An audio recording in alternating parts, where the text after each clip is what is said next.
So many people, so many queer people especially, seem to be suddenly obsessed with astrology. It's everywhere. It's on pillows and mugs and t-shirts. It's written about and covered in mainstream media outlets who write about Mercury every time it's retrograde. And this, I think, is a fascinating shift. We en masse are looking up into the sky to get clarity into who we are. And I promise I mean that in the least woo-woo way possible. Now, Chani Nicholas is our guest today. She's one of the community's favorite astrologers. She has a new book out called You Were Born for This. And she's here to talk about why astrology can be a tool for radical self-acceptance. From Luminary Media, I'm Jeffrey Masters, and this is LGBTQ&A.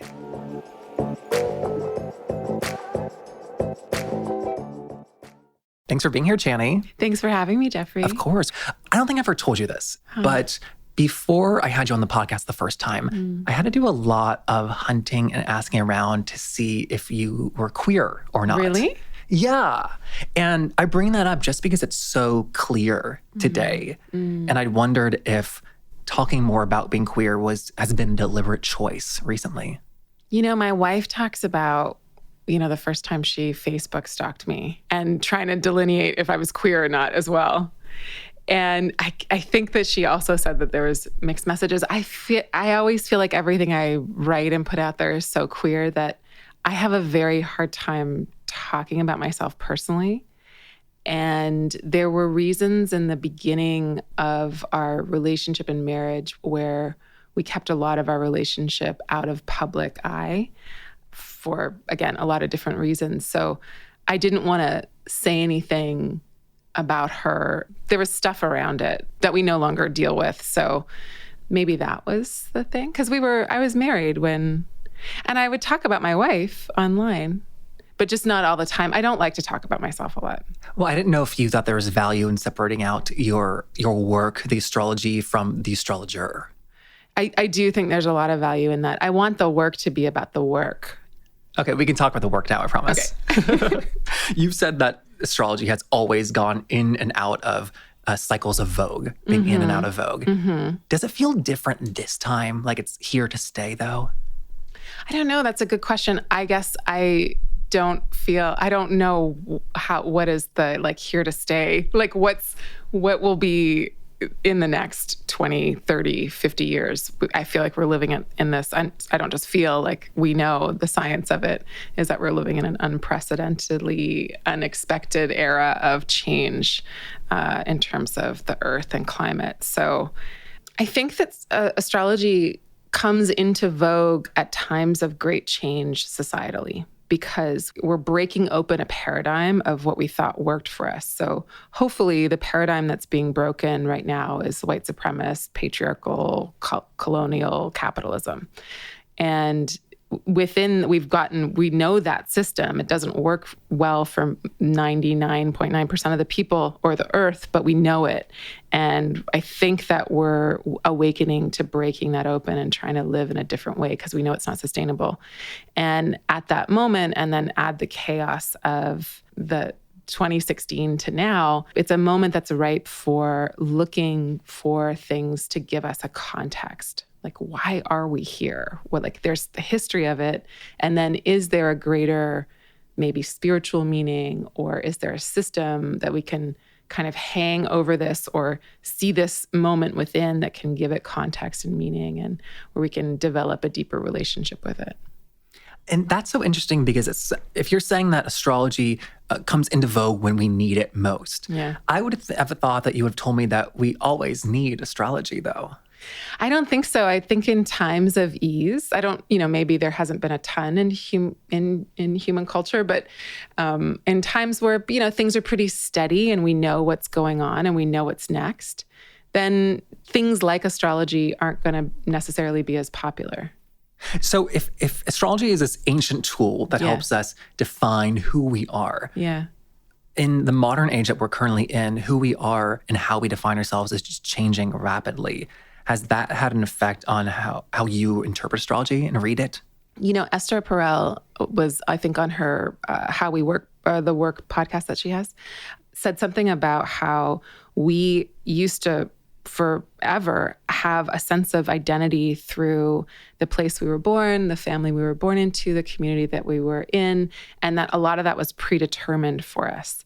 And now most of us don't live in the city that we grew up in. We change cities a lot. Like, we don't have that context through family, through status, through culture, even sometimes even through lineage. We don't really have that connection to tell us who we are. We actually get the privilege, a lot of us, of establishing that for ourselves. But doing that is a really big task.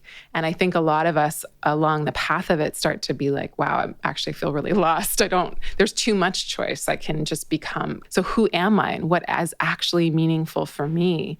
And so in the cornucopia of choice that we need to be able, I think it's really helpful to be like, actually, these are the things that resonate for me. And this is my life's direction. This is my life's purpose, which is why I wrote the book, because I want people to be able to get confirmation that the things that they want to do and the talents that they have are actually there in a marking in the sky the moment they took their first breath. And if you want to access that map of your life, you can, to gain like affirmation and confirmation and also a little homework. Oh, so if we have all these choices and we have no idea where to start because we don't have a local community that we grew up in anymore and that tells us who we are, you're saying that this is one area to like look at to give direction? I think that's why astrology is so popular with, everyone talks so much right now about astrology is so popular with millennials and Gen Z. And sure, that's true. I feel like it's been really popular for other generations as well. But I think that at this moment, especially growing up with the internet, like everything is at your fingertips. Like, how do you distinguish what it is? How do you parse things out? And so I think that systems like astrology can help us to gain a deeper connection with ourselves. Gotcha. Going back to what you said about millennials, to me, I would have told you that astrology is more popular than ever. Yeah. Is that not true? Well, I think that with the internet makes everything more popular than it's ever been. No other machine has mass-produced information at such a rapid pace globally before in our lifetime. So feminism is more popular. Anti-racist work is more popular. Social justice is more, we know more things now. We have a collective conversation going on, whether that's for good or not good. But the ways in, like, I had to search for bell hooks when I was growing up. Like, that wasn't something I just was like, could like type into my computer and find. Same with astrology. I had to search for it. But now everything's at your fingertips. So everything can be talked about readily. So everything is more popular. And astrology lays at this really great intersection of memeability, because it's an archetypal language, and it speaks to our specific experience and personalities. And human beings are incredibly egocentric. And we also love to be dragged. We love to be affirmed all in the same moment. And, astrology really does that for us. It calls us out and loves us up all in the same kind of turn of phrase. And we deeply desire reflections of who we are. I think most of us can tend to get really consumed with ourselves and lost in our own minds and emotional experiences. And I think that going to the internet and seeing something about your sign or your astrology can kind of like snap us back into a place of like, yeah, that's me. And so then it becomes really popular, and then it becomes very shareable, and then it becomes this whole other monster. With the internet, astrology has entered pop culture.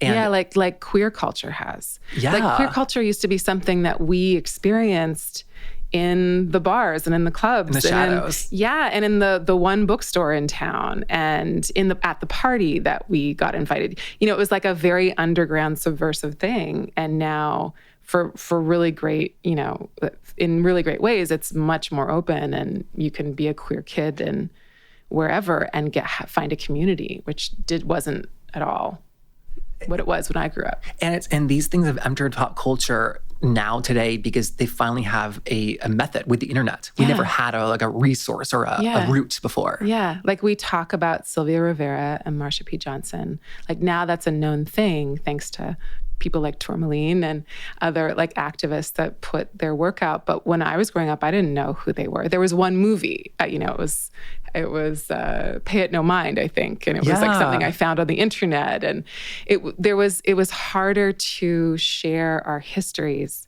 and share the knowledge before. You had to just be in the right moment and with the right people to hear the right thing, to get the right hookup, it was all piece by piece. And now it's just all there. Right. But I found out who Harvey Milk was. Somebody was like, how could you not know who that was? And I was like, well, how would I know who that was? Yeah. He wasn't taught in school. Right. And even then there wasn't a movie, you know? Do queer people relate more to astrology, or is that just because like we're in this queer circle and everyone likes it?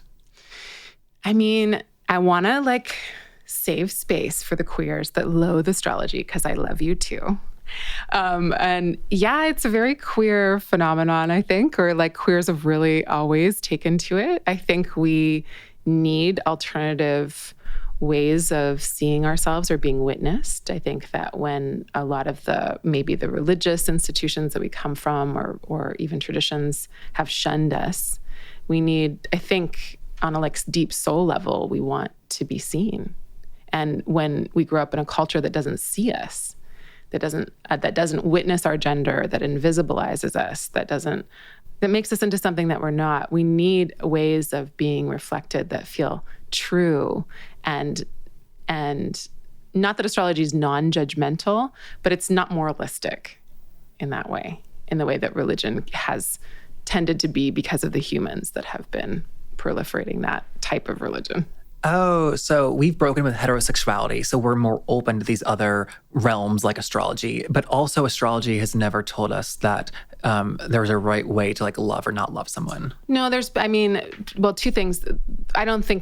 I think queers have always needed like, well, where am I going to get an affirmation then? If I'm not going to get it from normative culture, if I'm not going to get it from my religious institutions or my workplaces or my government, then I need to find it somewhere. And so for those that are astrologically inclined, it's definitely there.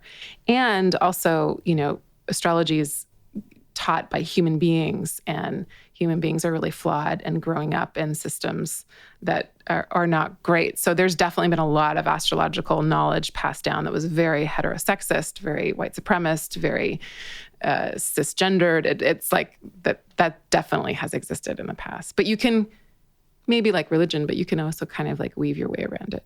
That makes sense. Yeah. With the commodification of astrology, the pop culturizing of astrology, we've seen, Mercury being in retrograde talked about in every news outlet. It's on pillows and mugs, and it's oversimplified things. One of my biggest takeaways from your book was how much information is in your chart. And reading your book was the first time that my sun sign, one sign of many. Now, I'm a Pisces, my sun sign, and I never identified as one. I used to joke I don't identify as one because in pop culture, Pisces are just emotional. Yeah. And that's not who I am. Right. But when I actually read like what that meant more in depth, I was like, oh, this does describe me in a way that I never knew before. And that you might utilize that type of style in terms of what the house that your sun is in. Yeah. Right? Yeah. And then the planets that are by your sun might also really help you to live out that thing. Right. It's not just Pisces. It's that you are sun with this, in this place.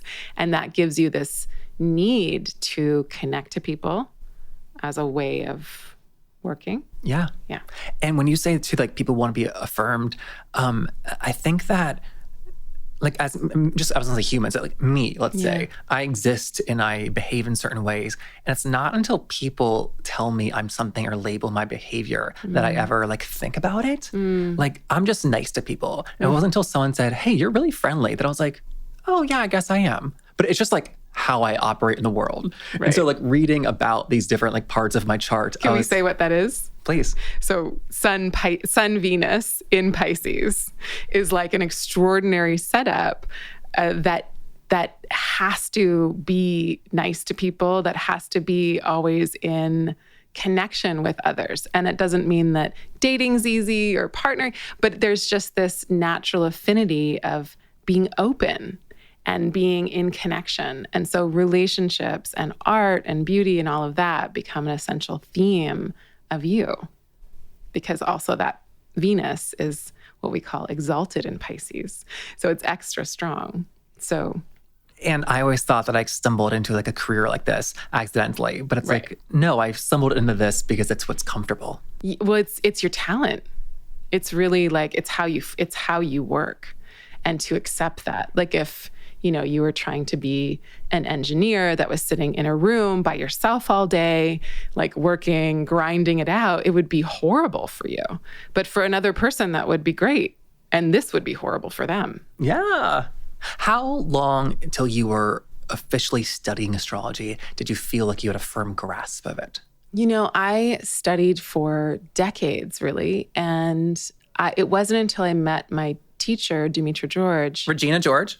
Demetra George. Oh, sorry. It wasn't until I started studying with her that all of it had a home.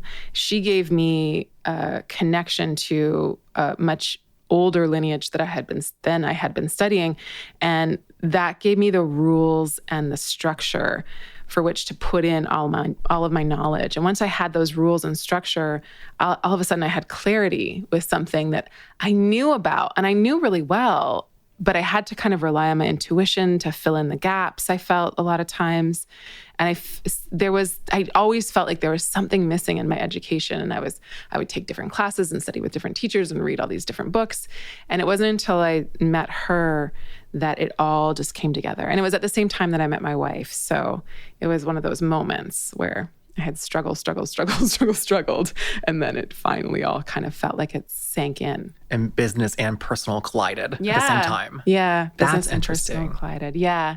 I think that when you find those things or those people that sparks something greater than what you can do by yourself, it's really magical. And all the other things start to kind of fall into place.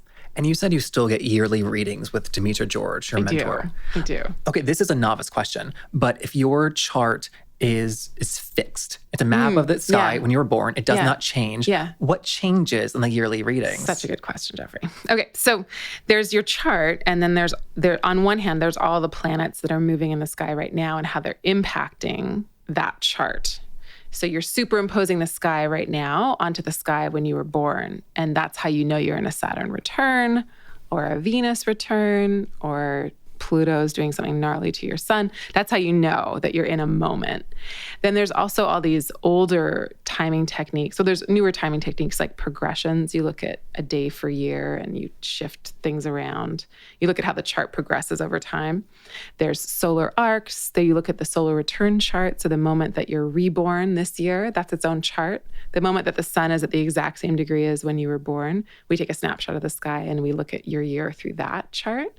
And then there's also older techniques that are about which planets are ruling your year or ruling a couple of years, or which houses or which areas of life are being opened up for you. And that changes each year. That's a lot. It's a lot. There's so many different techniques. So you got to kind of, each astrologer will choose a couple. And when you go to get a reading from them every year, they'll work with those tools. That's really interesting. You've said that early on in your astrology, you thought that people would hate your type of astrology. Yeah. Can you explain a little bit more about that and like why you assumed that? Yeah, I think I was hanging out with the wrong crowd. I think I was hanging out with people that were, at that moment, I think I was either hanging out with, I had kind of two groups of people. I had like the community I had met in LA that was very like spiritual woo-woo. And then I had community in San Francisco, which was very like on the ground, practical, and all activists and artists. And I, have obviously gained a lot from both places, but I don't know why I didn't see an intersection. It was like astrology hadn't really hit the queer community like it has since then. That was before, we're talking pre-social media. So there wasn't a lot of online conversation that I was picking up on going like, oh, people are into this. So I was kind of writing as Facebook was really taking off and finding its way. I wasn't really on Twitter. And I wasn't in all of the other astrological online chat stuff. I was really kind of siloed off. And so I just didn't know. I didn't know that people that were academics and activists and like really serious people in the world or doing really serious work would want anything to do with astrology, because I just felt like it was something that was fairly disrespected or disregarded or misunderstood or not useful. Honestly, I didn't think folks in those roles would find it useful. When did your mind start to change? As soon as I started writing, I was like, wow, that's weird. People like it. And so it was immediately affirming. And it immediately opened me up to all of these different communities. And really, that first, my communities in San Francisco, specifically the queer communities that I was a part of, I think they did so much to help proliferate my work in queer circles and build that kind of first wave of interest or readership. And that I'm so grateful for that. So early on, it felt lonely. Did it feel lonely? Like you were the only one paying attention? Not that I was the only one paying attention. There's a lot of incredible astrologers that have work and write and philosophize about the sky and the politics of the moment.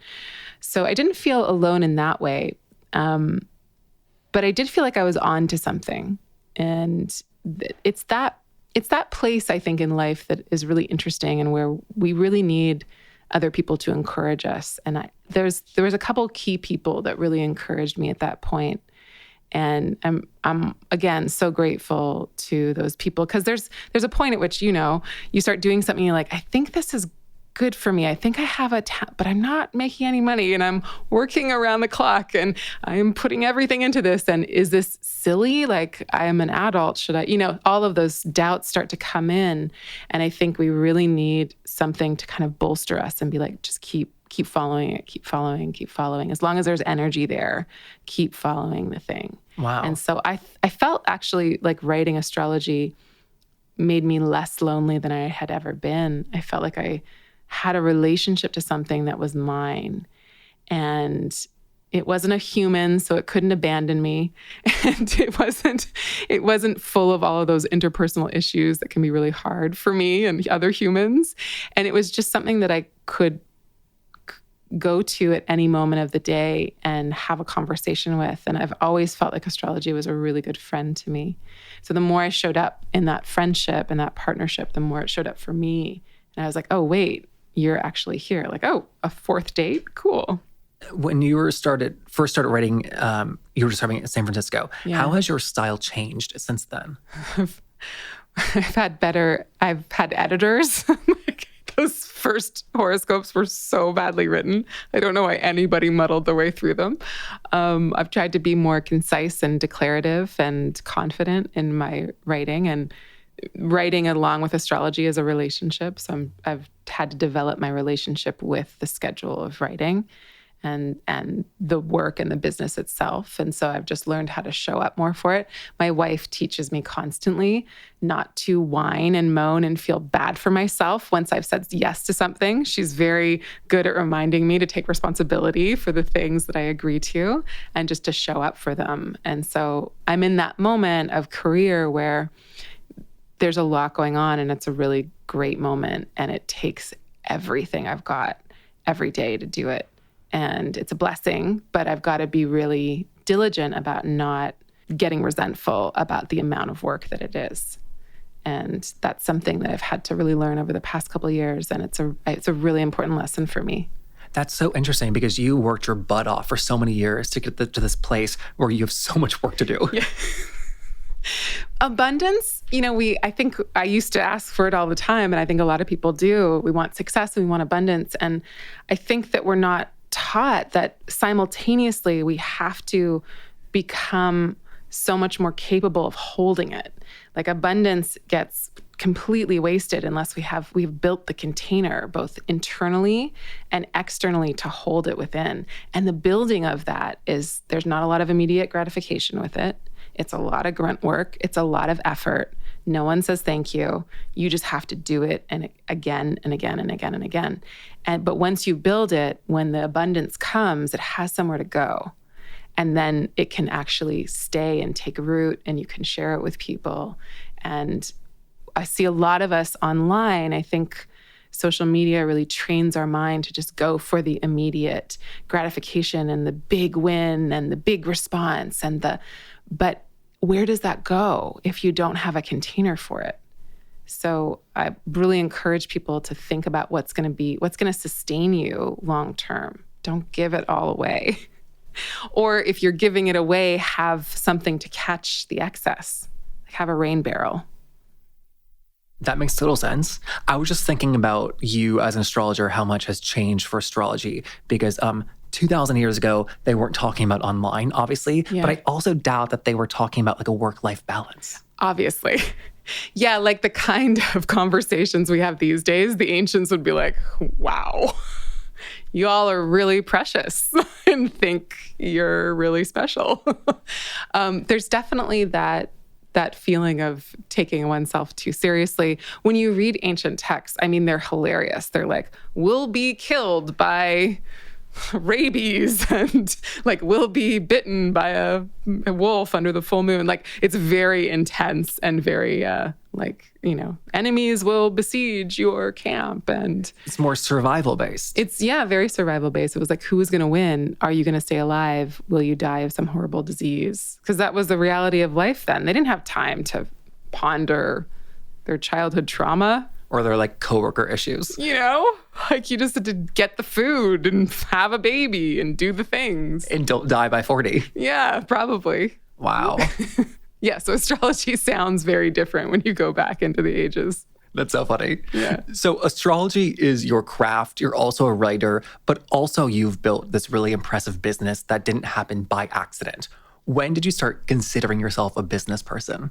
When I got married and my wife was like, what are you doing? You could actually turn this into a business, because really everything was I was just doing it all for free, which a lot of it still is accessible and free. It was very organic. It was like I got flooded with appointments. I was booked like 6 to 8 months out.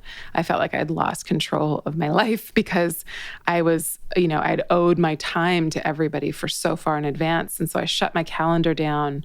I finished out those appointments, and we just had this idea, horrible as it was and brilliant as it was, to do a teleclass remember teleclasses?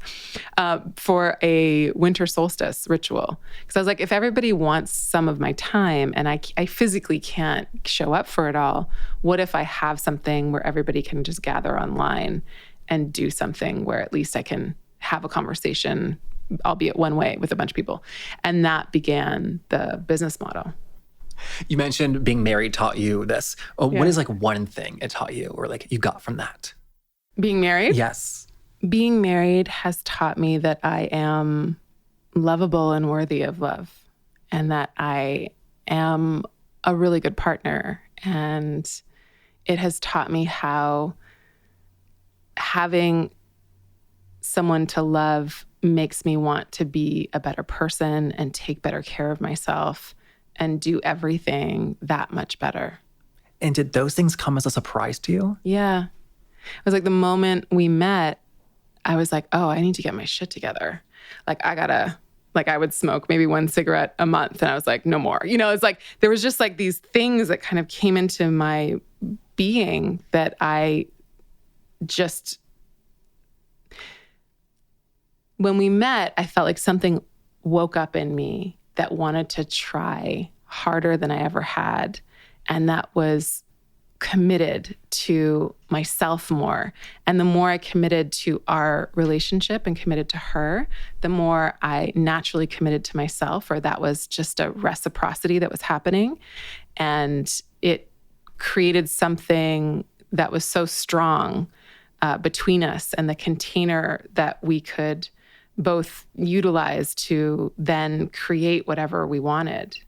I want to ask a question about you personally. Please. I know you don't like to talk about it. No, I'll talk about anything personally. Okay, I was just surprised to see in the prologue of the book how you described your childhood. Yeah. And there was like struggles in it. You write that you knew what cocaine tasted like by the age of 5. Yeah. And I guess my question is like that, it was not easy to get here, right? No. Like that was a challenge. Yeah. It took everything I had, every cent, every bit of discipline, every person that saw me for Reiki or therapy for a bowl of soup instead of a payment. Like it took everything. And I learned really young, and I learned from people, from a couple of my teachers, that you spend every dollar, every cent, everything you can to heal. And I always put it first. Like I would eat beans and rice for weeks if that meant that I could go to therapy. That's just me. I'm not saying that everybody else should do that. But I've always, always, always put it first and front and center in my life, because I knew without it, I wouldn't survive. But I guess I'm just amazed that you knew that it required that much attention and focus. I remember being 7 or 8 years old and walking down the street with a friend of mine. And she was saying how much she loved the town that we were in. And I turned to her and I said, I will leave this place as soon as I possibly can. And she was shocked. And I was shocked that she was shocked. But I was just like, I'm out. Like, get me out. There's got to be more to life than this. And you always knew that. Yeah, because it was that or death. You know, it wasn't, there wasn't a lot of nuance in the way I grew up. It was like people really close to death all the time, like just taking such incredible risks with their life and with my life, and with everybody's life around them, that it was that, or I try to go and flourish somewhere. And so I went really far away. You know, I went to Toronto. I grew up in British Columbia. I went across the country. My dad ended up marrying a woman whose mother was a Reiki master. And the moment that I met her, I was 11, this voice like rose up inside of me and said, she knows how to make it through. Do whatever she tells you to do. It was like one of those bolts of lightning that changed me. And I, begged her to let me into her workshops. I was 12, like 11, 12. She was like, you're too young. But by 14, she let me come and do Reiki level 1 with her. And then I studied with her until I left Toronto. So until I was like 29. That was an amazing bit of chance in your life. Very. It's that moment in the fairy tale where you meet the wizard and it's unmistakable and you are called to something and the character says yes, and then you begin this harrowing journey onto your destiny.